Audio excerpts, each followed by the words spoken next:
de estudo, de estudar e tudo mais, mas tem uma coisa que gravem bem, gravem. A melhor teologia prática. Jesus disse: conhecereis a verdade, mas não adianta você conhecer por um compêndio acadêmico, não adianta você conhecer por um tratado científico, não adianta você conhecer por pesquisa. É bom? É, mas melhor ainda é conhecê-lo de forma empírica, experimental. Jesus não é uma religião, você bem sabe, mas é relacionamento, por isso que ele diz: eu sou o caminho. Persistindo nesse caminho, você vai encontrar vida.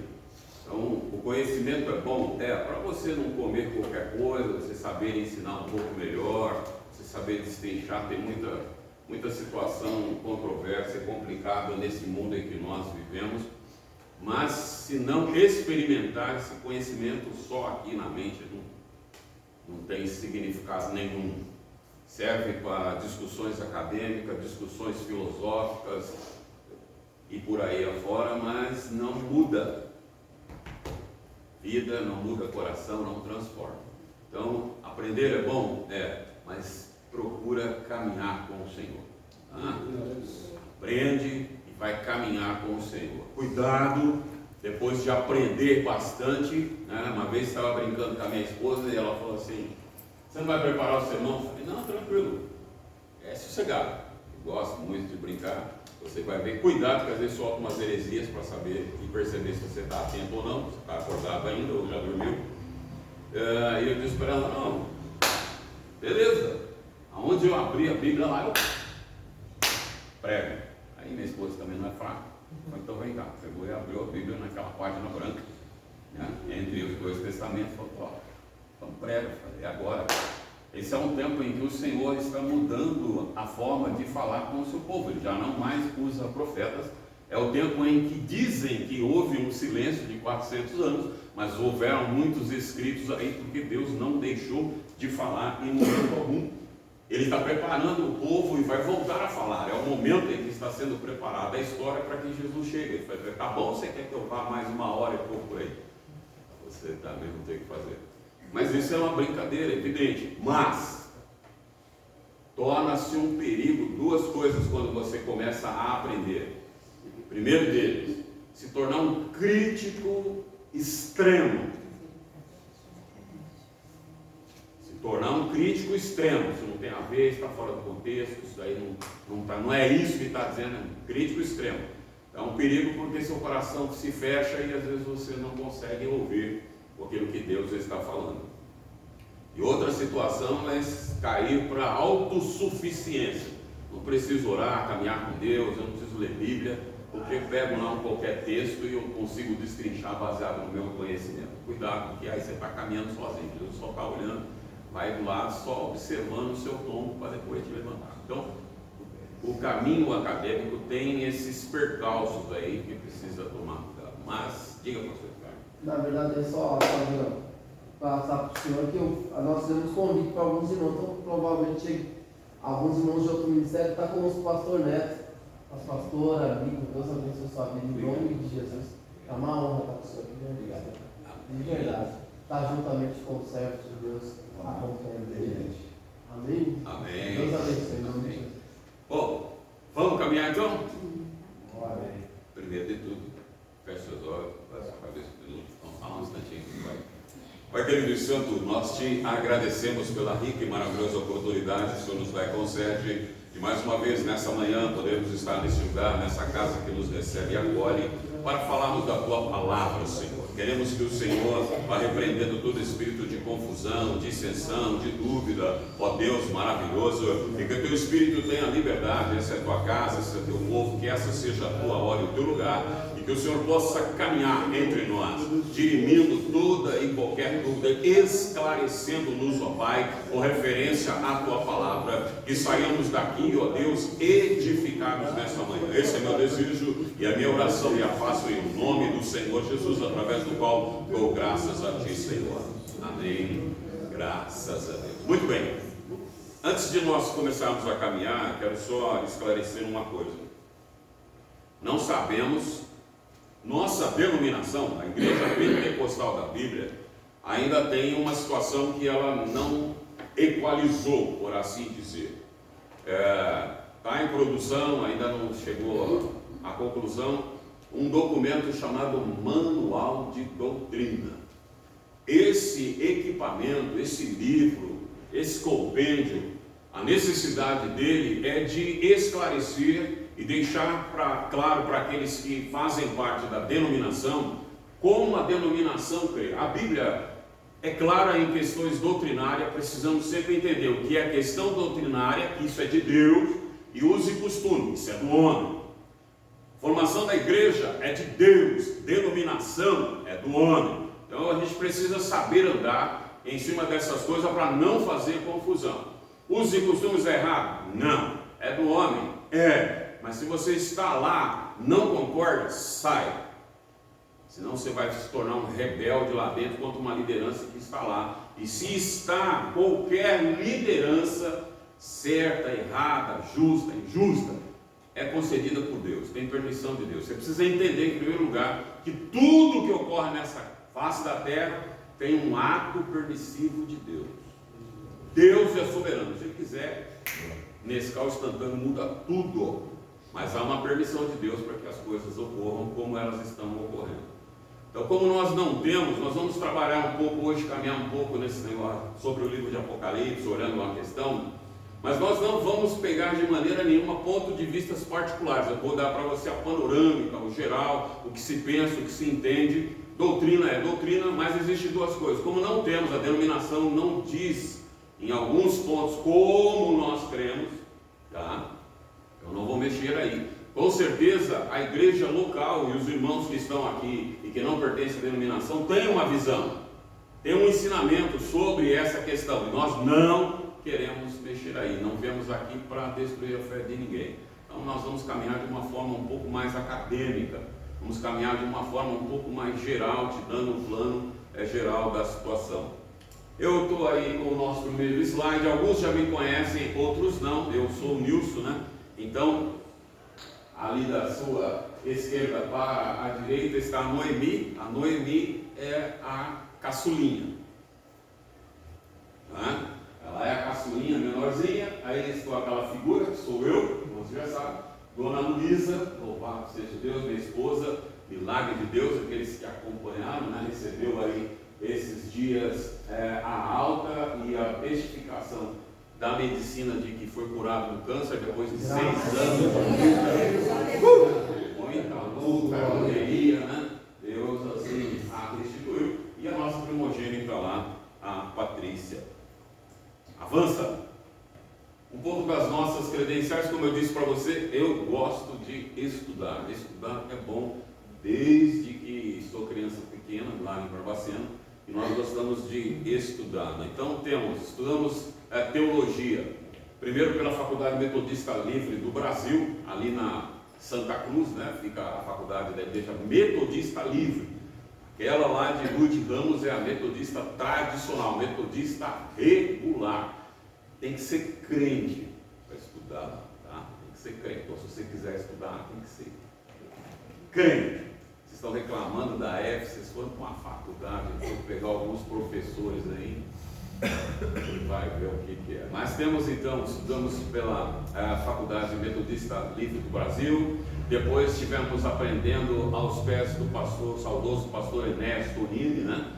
Precursor da Batista Nacional, do movimento nacional avivado da Igreja Batista, que saiu de dentro da Igreja Batista Regular, ali na Vila Mariana. Depois passamos pelo SPTV também fazendo, e continuamos fazendo agora o avançado em teologia pelo STPV durante a semana. Somos graduados em pedagogia, né? Temos licenciatura em pedagogia plena, gestão de escolas. Também estamos fazendo pós-graduação em liderança pela Faculdade Internacional Cidade Viva, João Pessoa, Paraíba, nós fazemos pelo IAB. Estamos fazendo pós em liderança porque é a área que eu trabalho. é a área que eu gosto. Entendo que nós precisamos sempre preparar líderes. Vocês vão encontrar em alguns lugares paredes repletas de diplomas, de pessoas graduadas, pós-graduadas e etc e tal, mas que na hora de tomar decisões, na hora de se arriscar, na hora de editar, ter visão ampla das coisas, falta. Para liderar, precisa se arriscar, e nem todos assim são. Então nós gostamos muito dessa área aí. Somos conselheiros já desde 1900 e alguma coisa, somos conselheiros da Igreja Pentecostal da Bíblia, somos vice-diretor do nosso seminário lá, né? Então, se vocês tiverem algum problema com lá, procure o diretor, não o vice, quem responde é sempre o diretor, nosso pastor Valdir da igreja de Diadema. Responsáveis pelo curso da F, né? Sou o coordenador do curso da F EAD, também das extensões, que aqui sabemos que tem uma extensão, responsável pelo diaconal. Aqueles que fazem a F, por favor, façam o diaconal. Façam o diaconal. É grátis, é fácil, é tranquilo. Se você se esmerar, você faz aí em 6 meses com muita tranquilidade. Por quê? Todos somos diáconos. Todos somos diáconos.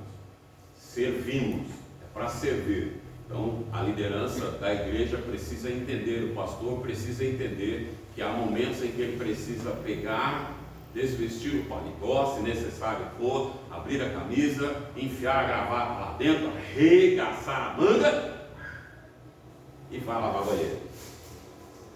Vai lavar a banheira. Quando passamos pela igreja metodista, servimos lá por 17 anos, e os candidatos, o que seria o presbitério aqui na nossa igreja, aqueles que já estavam prontos para serem ordenados, toda reunião eram convidados a ir para trabalhar. Sim, derrubou a água aqui, vem pegar o rodo e vem limpar. Precisa limpar o banheiro lá, traz água para o pregador, cadê o papel? Vai servir a comida.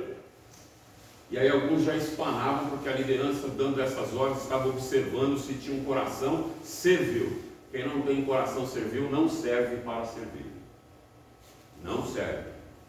Esse negócio de vou na igreja lá e tem o louvor, e tem as irmãs, e tem não sei quem, vai abrir igreja para você saber. É você que acende a luz, é você que abre a porta, é você que canta, é você que prega, é você que aceita Jesus, é você que fecha a igreja, é você que dá glória a Deus. Então, se você não está pronto para servir, não tem nada disso. Também somos capelão, né? Servimos na capelania da cidade de Salto, onde nós estamos, e estamos exercendo a secretaria do serviço de capelania de lá, que graças a Deus está crescendo, uma coisa linda e boa. E eu não coloquei aí, mas já deu para perceber também, sou radialista, né? 105.9 Amiga FM, toda quinta-feira das 21 às 23, programa Amigos do Bem. Pelo seu amigo de todas as horas, pastor Nilson Carvalho. Você pode ver pelo www.amigasp.com.br ou pelo seu aplicativo ou celular. Então estamos aí prontos a servir a todo momento e a todo instante. Caminhamos então. Nosso propósito aqui é a nossa conferência bíblica, a visão panorâmica do livro de Apocalipse. Passa. Pode ser até retórica, mas se você quiser participar. Você já leu o livro de Apocalipse alguma vez? Leram o livro de Apocalipse? Muito bom. Já tem uma visão sobre este livro, ou a coisa mais difícil é deixa para lá, esquece, muito complicado, não dá para entender? Precisamos entender que a revelação de Deus é progressiva. O Senhor tinha um plano, e o plano era construir um habitat maravilhoso, lindo, aplausível, ali colocar o ser humano, coroa da sua criação, se relacionar com Ele. Deus, o Deus que nós servimos, é um Deus relacional. É por isso que Deus tem sua própria comunidade, Pai, Filho e Espírito Santo. É por isso que no momento em que Ele vai fazer o homem, Ele diz, usa o verbo façamos, façamos. Deus tem um propósito tão grande de se relacionar, que João capítulo 3, quando Jesus está falando com Nicodemos, Ele diz: olha, eu estou falando com você das coisas aqui da terra, daquilo que você sabe, e você não está conseguindo compreender. Imagine se falasse das dos céus. O propósito de Deus é tão grande em se relacionar com você, que Ele vem até aqui, toma uma forma que você possa reconhecê-lo, vê-lo, tocá-lo, falar com Ele, e falar numa linguagem que nós podemos entender, que é a pessoa de Jesus Cristo. Então, o propósito de Deus é se relacionar com a sua criação e com os seus filhos. Ele está sempre pronto e disponível para isso. A pergunta é: e você? Ele não esquece de você ou de mim em momento algum.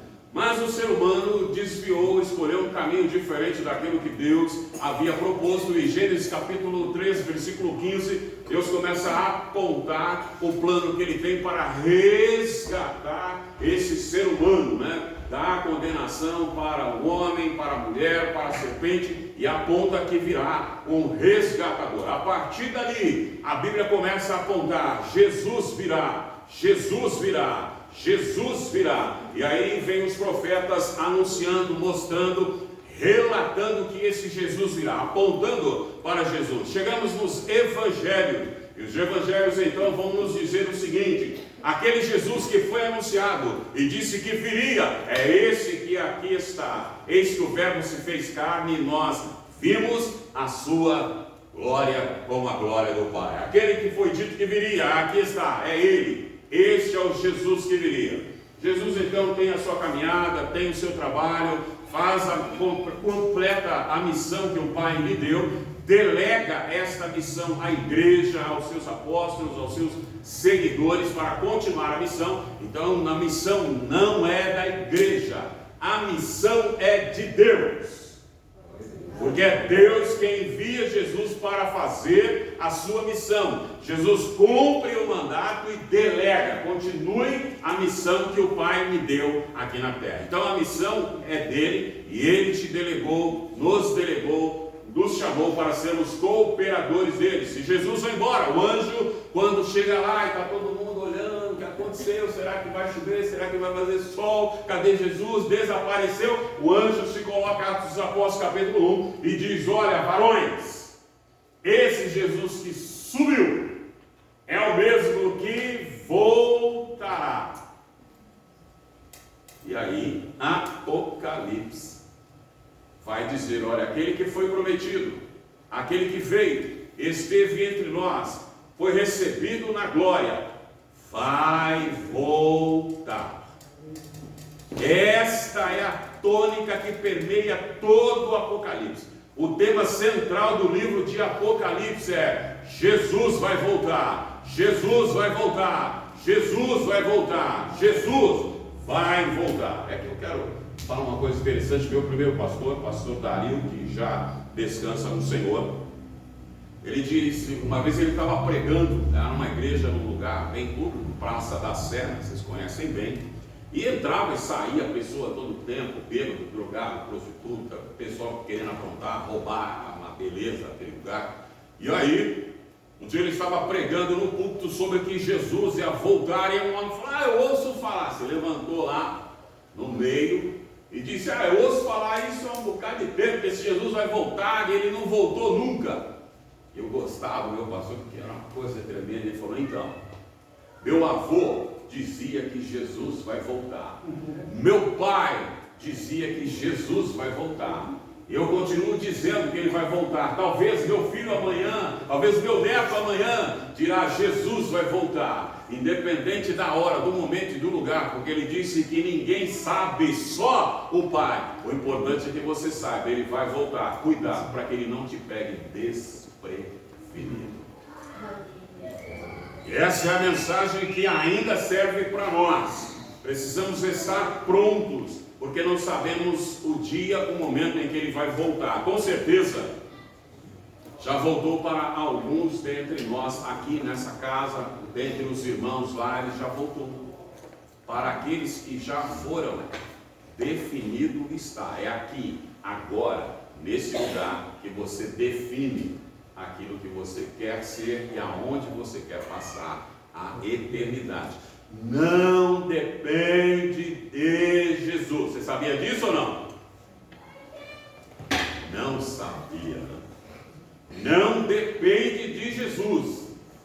Evangelho de João, capítulo 3. O Senhor diz assim: a condenação é esta, que a luz veio ao mundo, mas as obras dos homens eram trevas, e eles optaram pelas trevas. A condenação naquele grande dia, diante do trono branco, não vai ser: você não me permite entrar, não. Ele vai dizer: olha, você não quis entrar. A porta está aberta, franqueada, já foi pago o preço para que você entrasse. Você não quis. É você quem decide aqui e agora para onde quer ir. Avança. Toda a literatura apocalíptica, ela é escatológica, aponta ou fala sobre as coisas do fim. Ou seja, tratam desses tempos do fim ou do estado eterno da humanidade. Morrer aqui é apenas atravessar uma porta e ir para uma outra realidade. O corpo volta ao pó, em verdade, porque é a ordem que Deus deu. O corpo vai voltar à terra da onde foi tomado, até que se transforme em pó. Mas o nosso espírito, ele é imortal. O espírito não morre. Então eu preciso decidir e entender que após passar essa porta, eu decidindo aqui para onde vou. Vou passar a eternidade ao lado do Senhor, só lá, santo, santo, santo é o Senhor dos exércitos, ou vou passar no inferno. Quem optar em passar a eternidade no inferno, a minha orientação sempre é o seguinte: prepara o Senhor em bronze, porque lá o bicho pega, o calor é terrível. Então prepara, né, o seu bronzeador aí, porque senão vai se queimar. Te dando um toque, presta atenção, cuidado, avança. Toda a literatura então apocalíptica, ela tem uma função no presente. É chamar a nossa atenção de que a volta do Senhor vem. E o seu propósito, na verdade, é fortalecer a nossa vida espiritual. É fortalecer a sua esperança, a minha esperança, de que haverá um momento, chegará um momento em que todas essas coisas, essa maldade acabará, a falta de paz, a intranquilidade, a tribulação, tudo vai passar, porque Deus é vencedor. Você precisa ter noção e não perder a consciência de que o Deus que você serve, primeiro, é um Deus todo-poderoso, um Deus soberano. Entender que essa falácia que muito cristão tem de que tem uma luta do bem contra o mal. Se você falou isso aqui, vou pedir autorização do pastor Ricardo para te dar um sapinho. Vocês conhecem Pitbull? Conhece Pitbull ou não? Sim ou não? Sim. Conhece Chihuahua? Sim. Pitbull deu Chihuahua o diabo. Que luta do bem contra o mal. Se o Pitbull quiser dar uma colada aqui, dar uma chacoalhada, acabou. Existe uma soberania de Deus e uma oposição do diabo. Ele está sempre se opondo, tentando atrapalhar, impedir, atravancar, mas ele não tem poder para ficar em equidade, equilíbrio. Deus tem todo o poder. Senão, você dizer que o Deus que você serve é todo poderoso é falácia. Porque o diabo tem um poder igual a ele. Não tem. Há uma permissão. Deus, querendo e desejando, pode até usar o diabo para abençoar a tua vida. Há um erro no livro de Jó, quando nós dissemos assim, né, que a falácia dele foi o diabo. Não foi. A desgraça toda na vida dele foi Deus quem ordenou. Pode ir lá e fazer. Porque se Deus não tivesse dado ordem, o diabo não podia fazer. Tanto que ele falou: você vai lá e toca em tudo que ele tem. Foi ou não foi? Mas não pode tocar na vida dele. O diabo tocou? Não. Não tem poder. Todo o poder lhe foi foi-me dado no céu e na terra. Sobrou o que para o diabo então? Então nós precisamos tomar cuidado, porque muitas vezes nós vamos naquele jargão, na frase feita, na frase pronta, e às vezes vamos saindo fora da Bíblia, não tem base. O Deus que eu conheço, sirvo, creio, estudo, não tem compromisso com você, não tem compromisso comigo. Você ouviu bem? Deus não tem compromisso com você, tem compromisso com a palavra dele. E quando você está ali, aí ele tem um compromisso contigo, porque ele zela pela palavra dele. E se você está cumprindo, fazendo aquilo que ele te orientou, então ele está fechado com você. Mas se você saiu fora da palavra dele, ele continua ali. O plano de Deus é retilíneo. Quem vai mudando a todo momento é o ser humano. Precisamos entender isso. Então, quando nós estudamos, ou quando nós passamos, avança, por aí, nós percebemos que ela tem essa finalidade, ou seja, de fortalecer a nossa, pode isso, ali, ó, de fortalecer a nossa vida em meio à tribulação, em meio à aflição, em meio à dificuldade. Deus está sempre conosco. E quando você olha para o Apocalipse, ele começa a mostrar, o Apocalipse foi escrito por João, você já sabe, estava exilado na ilha de Patmos, um momento terrível da igreja cristã, por causa da perseguição, da dificuldade. O imperador era Domiciano, você vai ver um pouco mais para frente, só que estou adiantando um pouco por causa do nosso horário. Domiciano é o que instaura o culto ao imperador. A partir deste momento, os imperadores então se colocaram numa posição de Deus e de ser adorado. E a igreja se levanta contra isso. Aliás, nessa época, a época apostólica e os primeiros séculos, a igreja não é isso aqui que você imagina.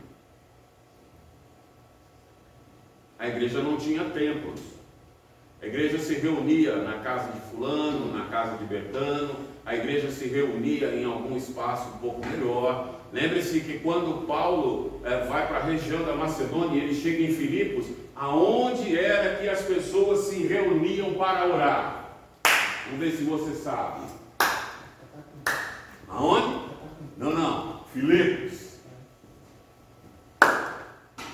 Catacumba é um pouco antes, na época apostólica, em que a perseguição era estarrecedora. Então aqueles crentes que têm medo de cemitério não poderiam ir ao culto, né?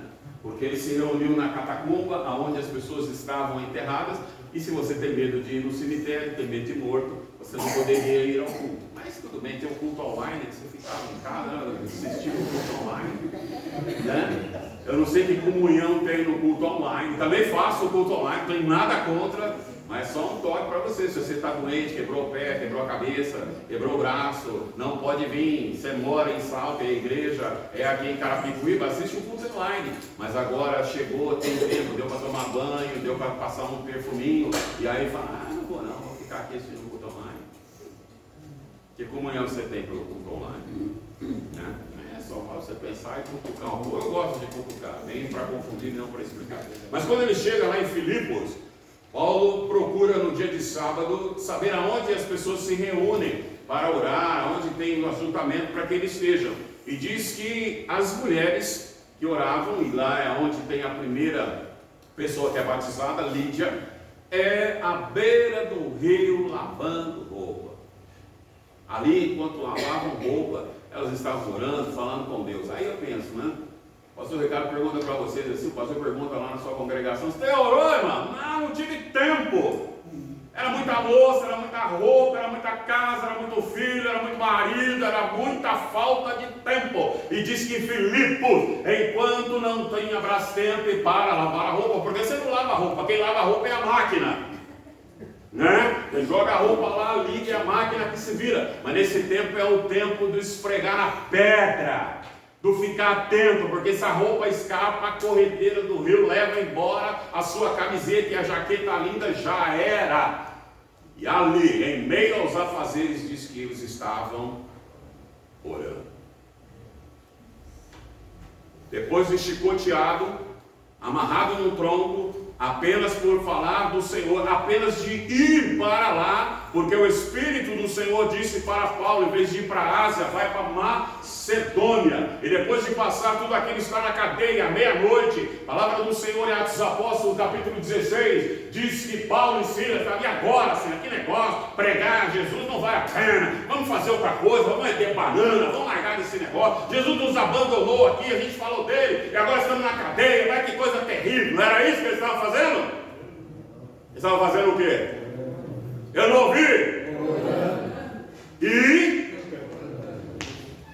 depois de pregar, apanhar e ser humilhado na praça pública, de estar amarrado na parede por correntes nas mãos e nos pés, diz que por volta da meia-noite o Senhor os encontra.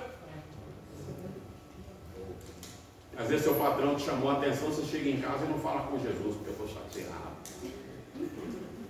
Estou chateado. Jesus me ajudou, meu carro quebrou, estou chateado, vou falar com ele. Tem uns crentes bons que dizem: estou obrigado com Jesus. Estou obrigado com ele, não estou falando que a gente cortou relação. Cortou relação, até ele fazer o que eu quero, aí eu...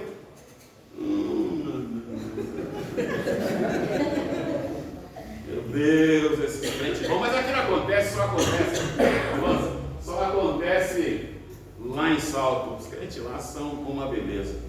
No cânon sagrado nós temos Daniel e Apocalipse, e também temos algumas porções em diversos livros proféticos. A gente tem alguma coisa lá em Isaías, tem alguma coisa em Ezequiel. Isso no cânon sagrado, ou seja, na Bíblia que você tem aí em suas mãos. Nós temos literatura apocalíptica também, não só no livro de Apocalipse, mas tem algumas porções espalhadas aí. Avança. Mas temos a literatura apócrifa. A literatura apócrifa é aquela que aqueles que sentaram, estudaram e relegaram esses livros, dizendo que eles não eram sacros, que eles não eram inspirados.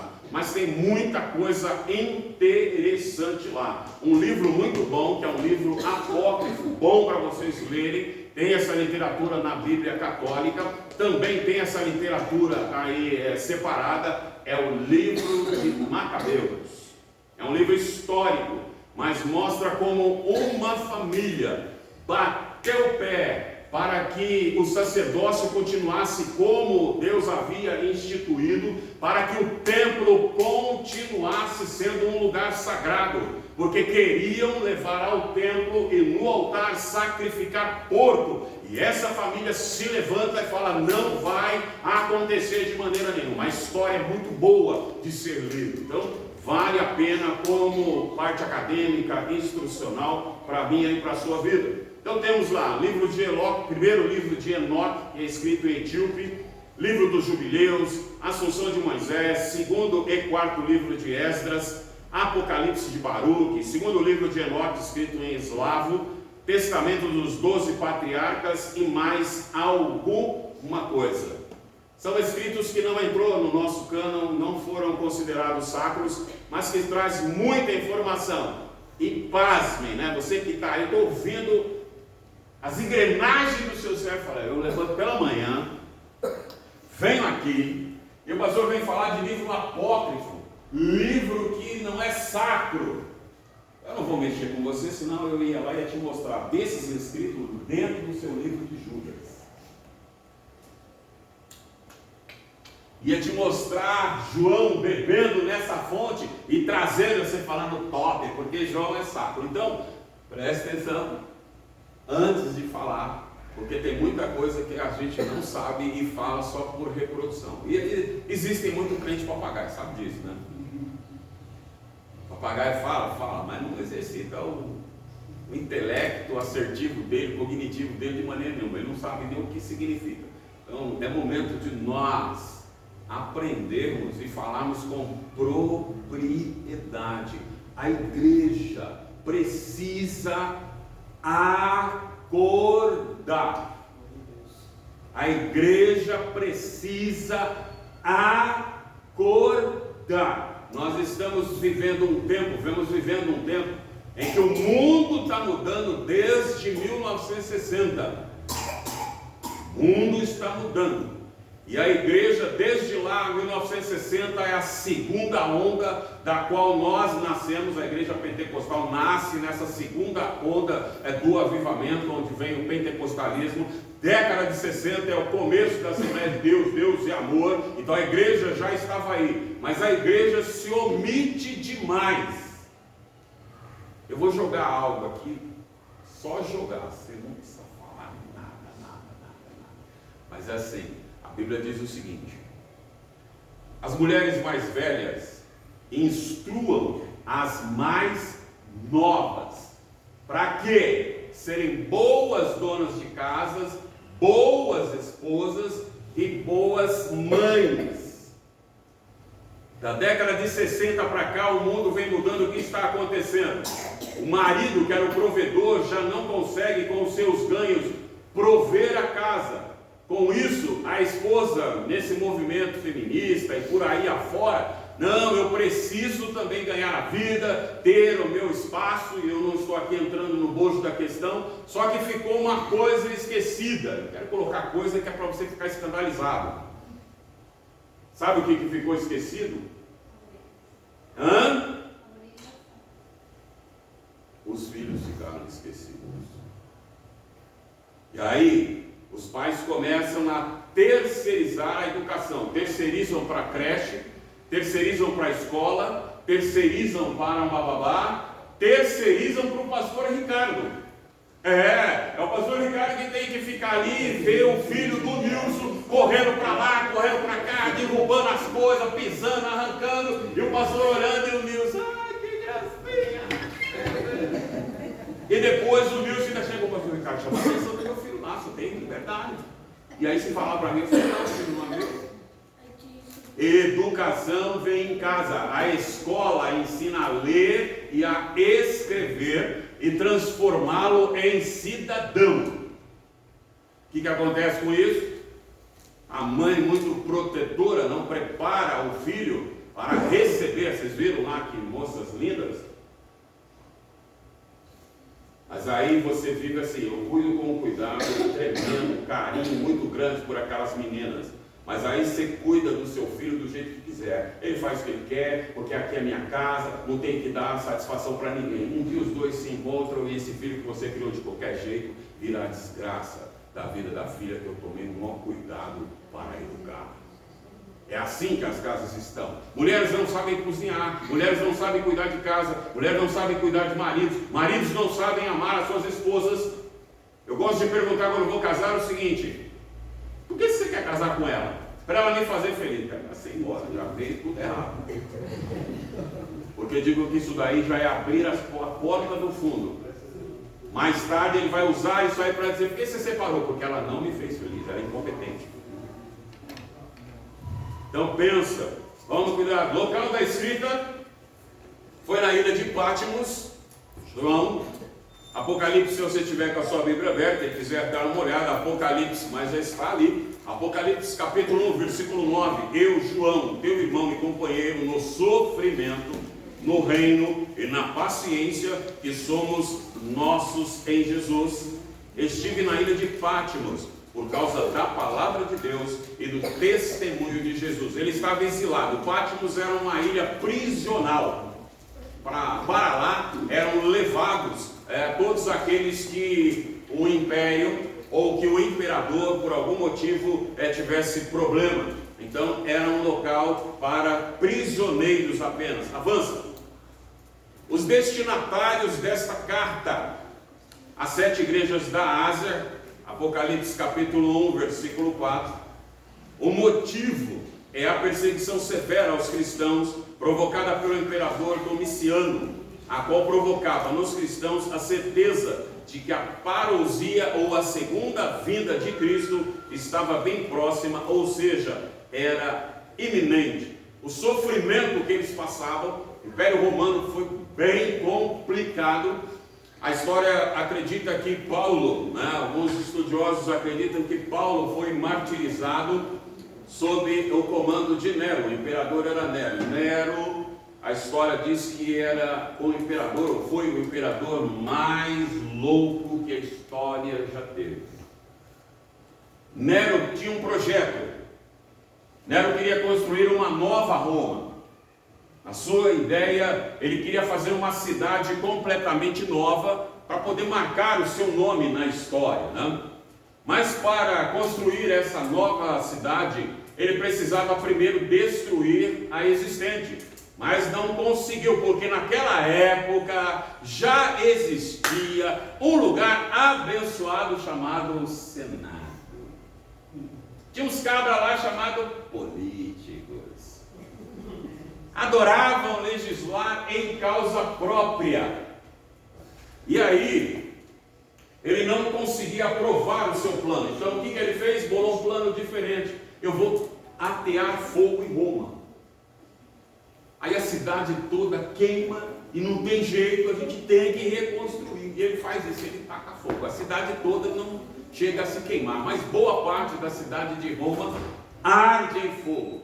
Quando procuram saber quem é o culpado, quem fez isso, quem aprontou essa situação, quem vai pagar o preço e tal, Nero pegou e falou assim: foram os cristãos. Eles não gostam de mim, eles não gostam de Roma, eles não gostam do nosso governo. Os cristãos que tacaram fogo na cidade. E aí ele sai a carta.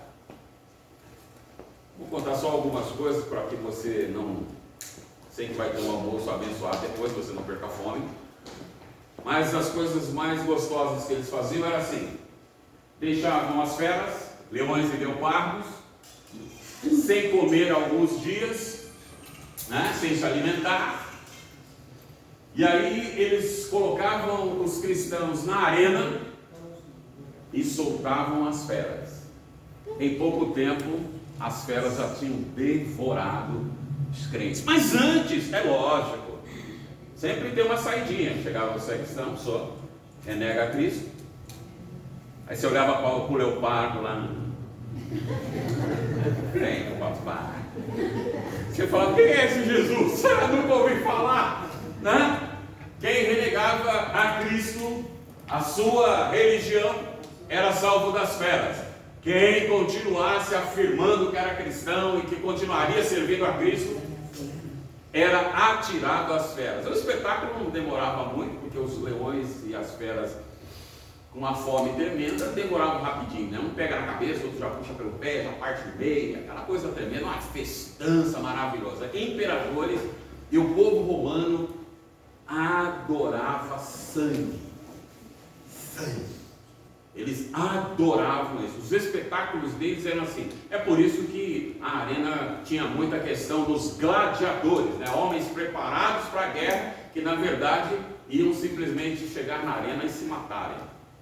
Os jogos deles eram sempre desses. Também na noite fria, maravilhosa, qual era o espetáculo? Embebedar o cristão em óleo, tacar fogo e empurrar no precipício. E que legal, uma tocha iluminou a noite. Essa era a diversão de Nero. Você acha que é complicado vir aqui na igreja, porque o pastor Ricardo marcou às 8 horas da manhã, de um feriado, para você vir orar? E você ficou reclamando: meu Deus, e orar 8 horas da manhã, um feriado, trabalhei feito doido. E lá, gostoso, né? Você não podia dizer de maneira nenhuma que era cristão, porque com certeza seria perseguido. Em meio a essas perseguições, chegamos lá então no imperador Domiciano, e ele é pior do que os outros, porque ele instaura o culto ao imperador. É com ele que começa essa questão de que o imperador é um Deus e que aquilo que ele fala acabou a partir daí, e as pessoas e a população deveria adorá-los. Torna-se o culto ao imperador, torna-se, na verdade, o culto do Estado. Nosso país ainda não tem. Pela nossa Constituição nós temos liberdade de culto, mas existem lugares em que o Estado determina qual é a religião que você tem que seguir. Gente, devemos dar graças a Deus pelo país que nós temos, com toda a dificuldade, com todo o problema, também baseado em toda a nossa omissão, porque o pastor Martin Luther King, pastor batista, diz que a preeminência das trevas é só pela ausência da luz. As trevas só prevalecem porque a luz se omite. Não queremos entrar na política porque isso é sujo, não queremos ir para a televisão porque a televisão é suja, não queremos ir para o rádio porque o rádio é sujo, não queremos ir para a praça porque a praça está cheia de gente, não queremos pregar, nos tornamos em um clubinho que fica restrito a 4 paredes. Quando essa igreja foi colocada aqui, não para servir as 4 paredes, mas para transformar este bairro, para ser um farol anunciando o Cristo que veio, vai voltar e julgar toda a terra, queira você, não, você aceitando, querendo ou acreditando, vai acontecer, mas ele tem uma proposta para mudar a sua vida. É por isso que o Evangelho de Marcos não diz, olha, ide e pregar. Ele disse indo. Vai para o trabalho, prega. Vai para a escola, prega. Vai comprar carne, prega. Vai comprar pão, prega. Vai caminhar pelas ruas dessa cidade, prega o Evangelho. O seu bairro só mudará, a cidade só mudará quando eu e você nos levantarmos e deixar Cristo caminhar por essa cidade. Domiciano, chamado Tito Flávio Domiciano, conhecido como Domiciano, começa seu reinado no Império Romano em 14 de outubro de 81 até ser assassinado em 18 de setembro de 96. É ele então responsável por esse culto, como eu te disse. Pode avançar. A importância do que estamos então fazendo aqui hoje é para que possamos pensar sobre alguns dados alarmantes que a pandemia de Covid-19 expôs. Paulo diz assim: e não pequem ao permitir que a ira os controle.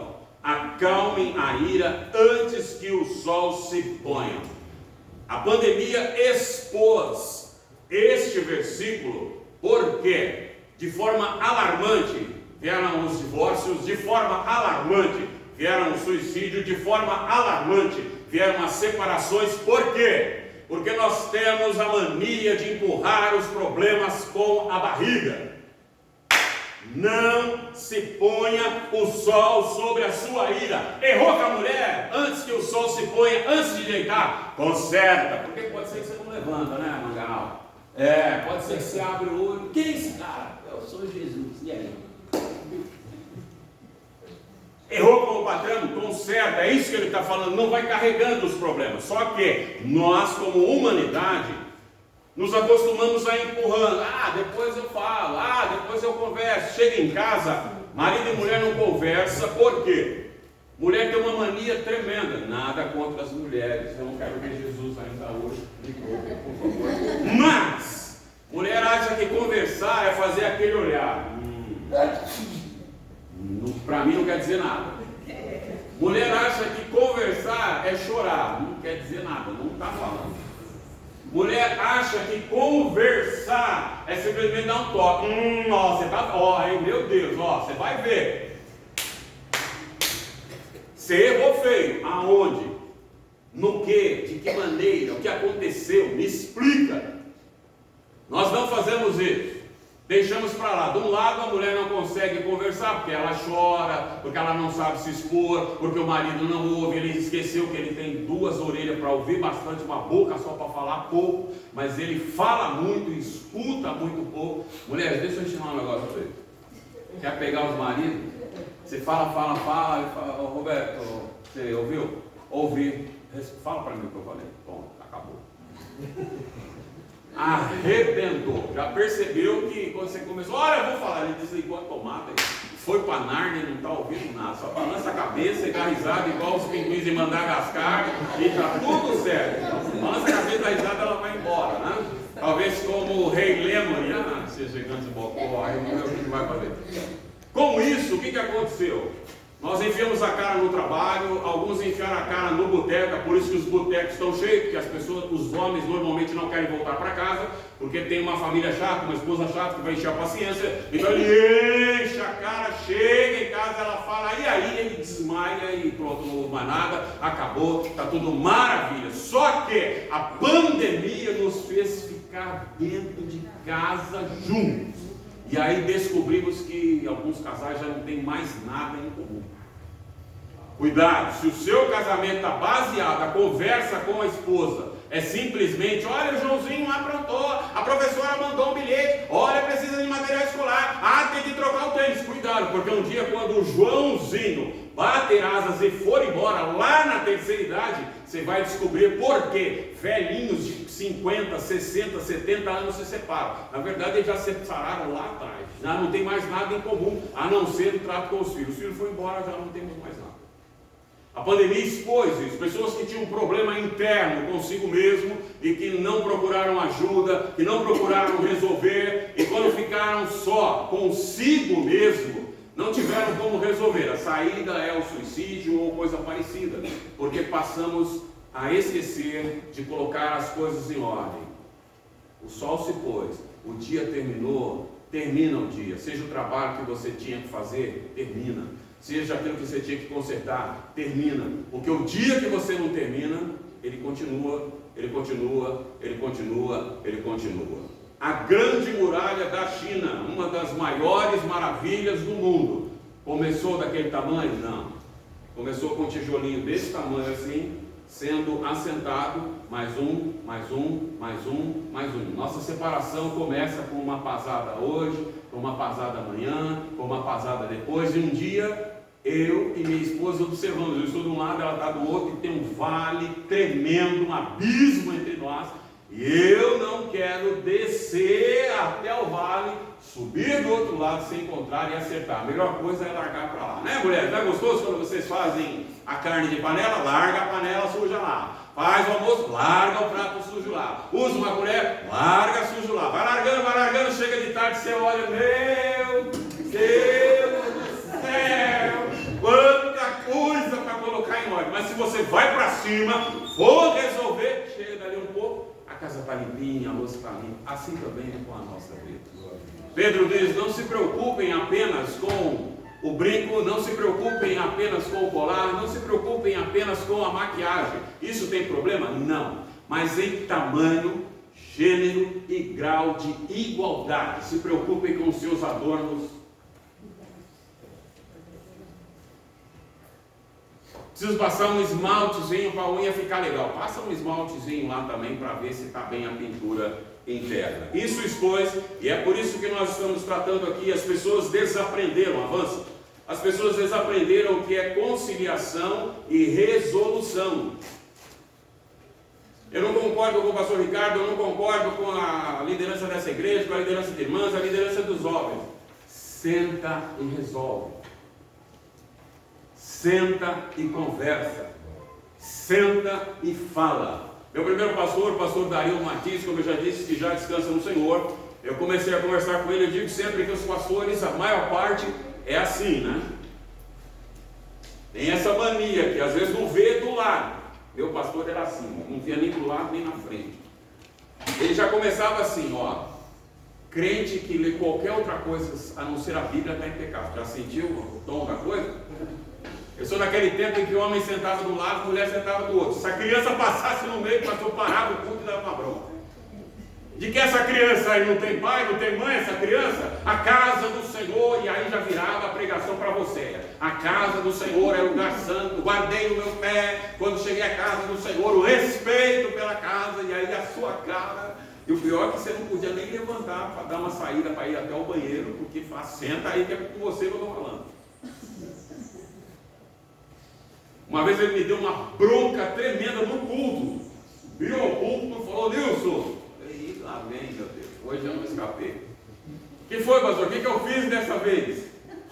Como é que você faz isso? Eu falei: me desenvolve, me explica para mim chegar no entendimento do que foi que eu fiz, porque eu não sei. E ele me deu uma bronca tremenda no meio do culto, porque na rua, após o culto da semana anterior, ele me viu na rua, caminhando de mãos dadas com a minha esposa. E disse que eu estava dando mau testemunho. Isso que eu disse que ele não era assim, ele era assim, era complicado. E eu saí da igreja, não, o culto acabava e ia embora. Tinha um culto de manhã, acabava mais ou menos às 10 horas, aí ia almoçar, o pessoal ia embora, ele ficava ali. Voltávamos para um culto mais tarde, a partir das 3h30. Eu entrava na igreja às 7 horas da manhã, saía 11 horas da noite. Tomava café, orava com ele, lia a Bíblia com ele. Nós discutíamos junto, eu passava o dia inteiro, acabava o culto, eu já ia para o gabinete. Falava: fala, Nilson, então, mas tem isso, tem aquilo, tem aquilo. Discutir dia, que era uma coisa tremenda. Saí da igreja porque eu não concordava com algumas coisas com ele, não. Resolução, precisamos aprender a resolver as coisas.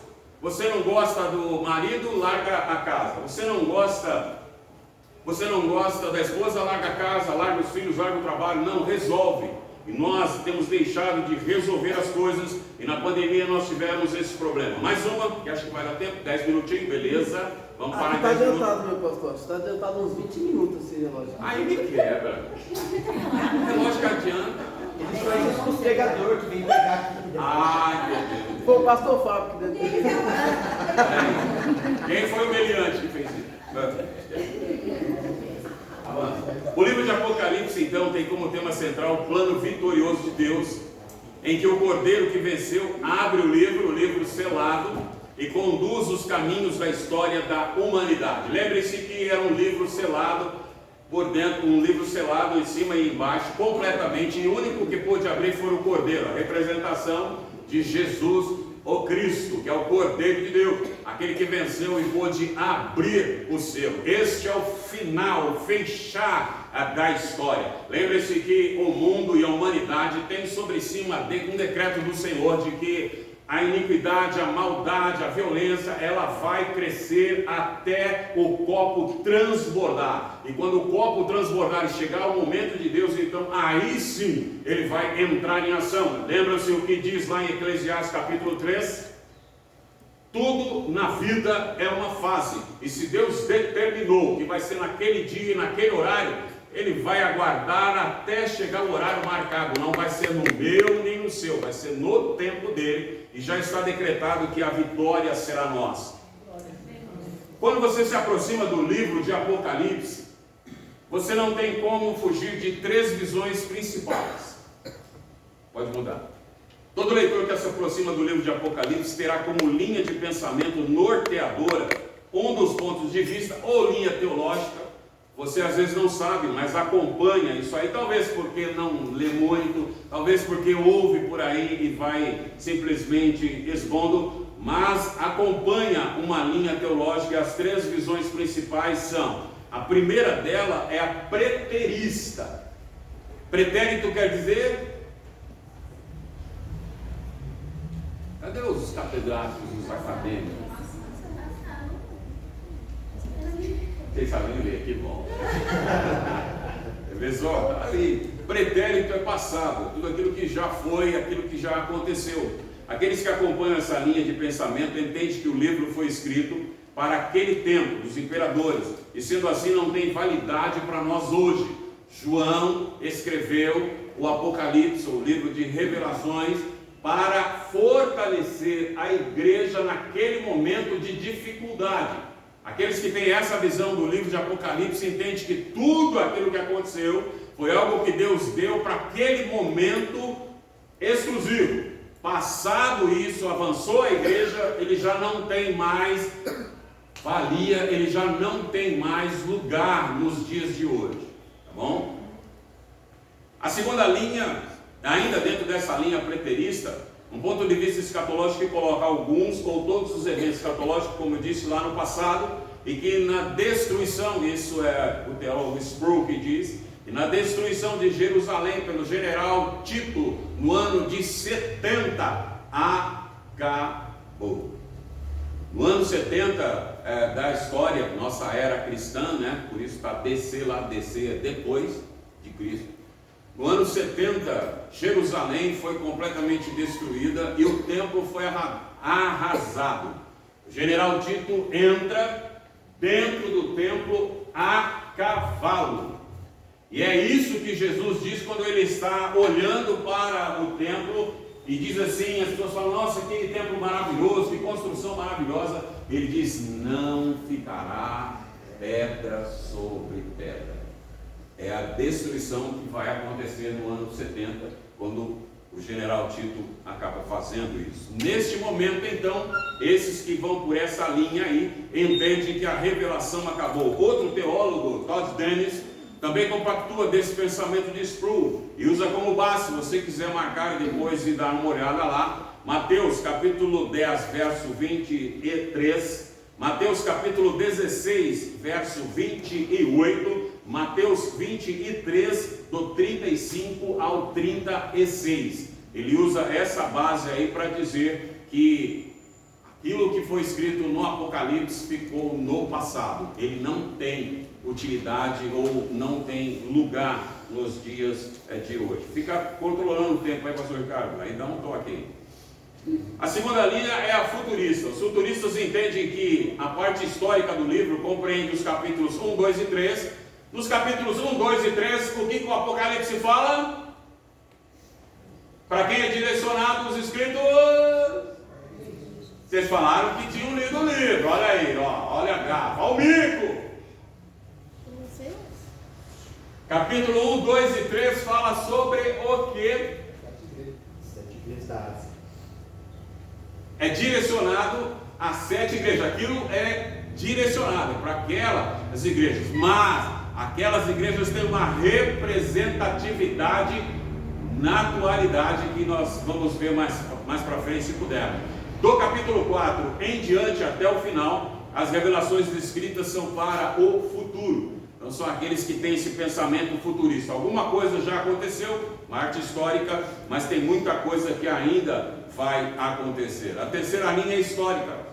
Essa linha de pensamento acredita que parte já aconteceu, ou seja, foi para aquele tempo no passado, mas também é contemporânea, para hoje, e pinta com cores mais fortes os tempos do fim. A partir daí nós vamos ter, avança um pouco, pode ir mais um pouquinho, nós vamos entrar aí, mas aqui a gente vai dar uma parada para você colher.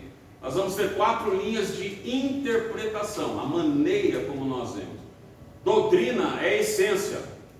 Jesus é o Senhor, não se mexe. É o Cordeiro vencedor, não se mexe.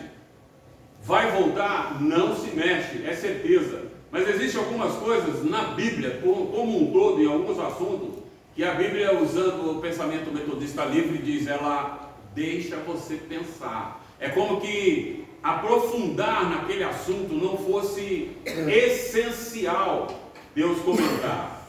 Então tem coisas que não vai ter esclarecimento. É daí que nós vamos ter em cada denominação, ou em cada cristão, às vezes dentro da própria denominação, visões diferentes, interpretações diferentes. Doutrina a gente não pode mexer, mas naquilo em que a Bíblia não é clara, dizendo, olha, a mesa de som está ali. Isso é claro, está ali. Então não dá para você dizer, está lá no banheiro. Não, está ali, ela está dizendo que está ali. Mas quando ela diz a mesa de som está na igreja, aí vamos falar, está lá na sonoplastia, está lá no banheiro, está lá na cozinha. Percebe? Temos esse enfoque. Isso traz dificuldade? Não.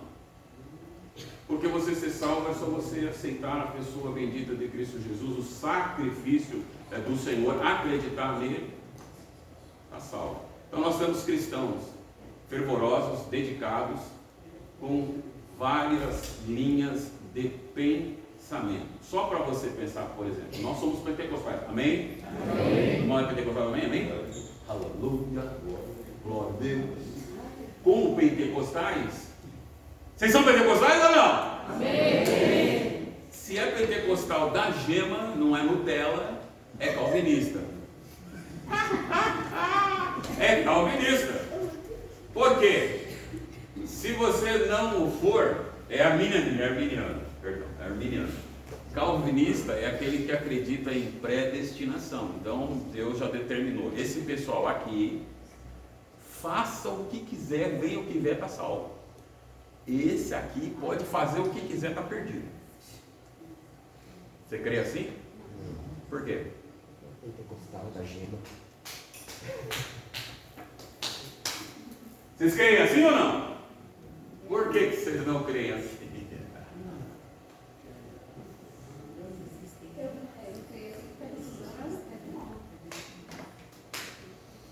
Se a decisão é do homem, então aí está um pensamento arminiano, tá vendo? Querendo ou não, você pende para uma linha. Porque Armínio vem sobre a graça preveniente, ou seja, entende que todos nós, Efésios capítulo 2, estávamos mortos em nossos delitos e pecados, mas que o Espírito Santo do Senhor dá capacitação para aquele ser humano de entender aquela mensagem de salvação e fazer 3 coisas. pensamento arminiano. Eu aceito, eu não quero saber, eu vou deixar para depois. Já o pensamento calvinista, não. Deus determinou e acabou.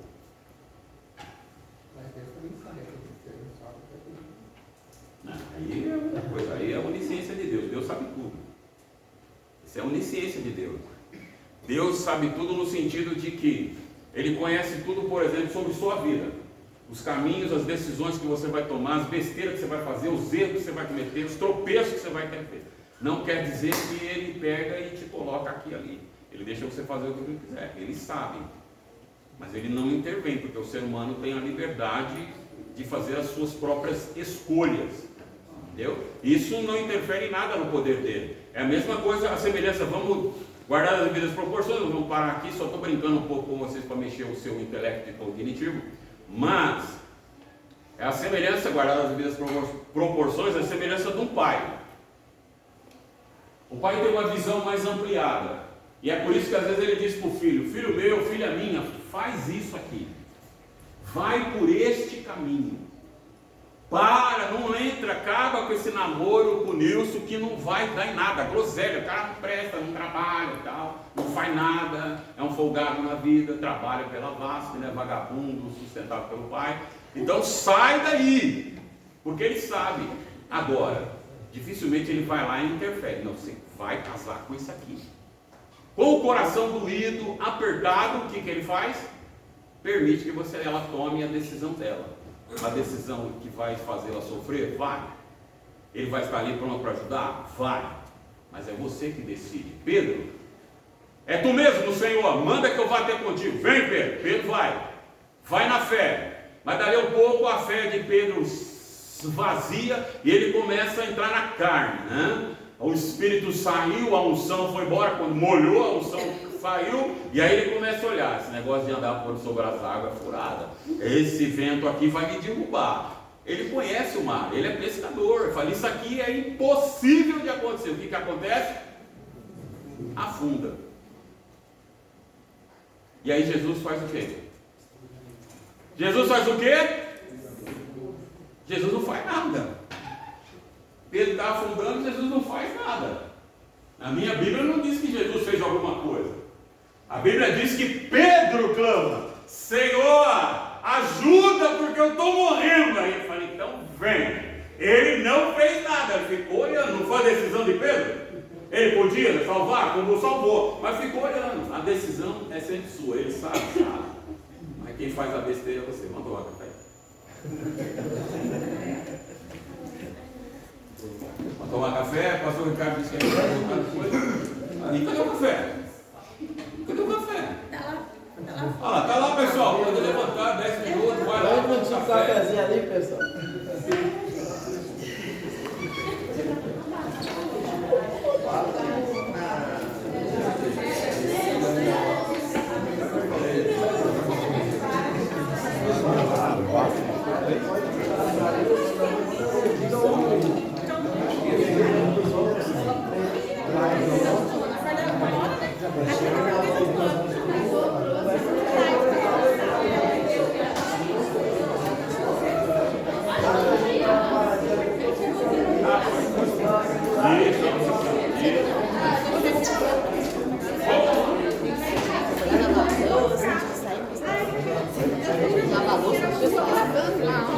Mas grava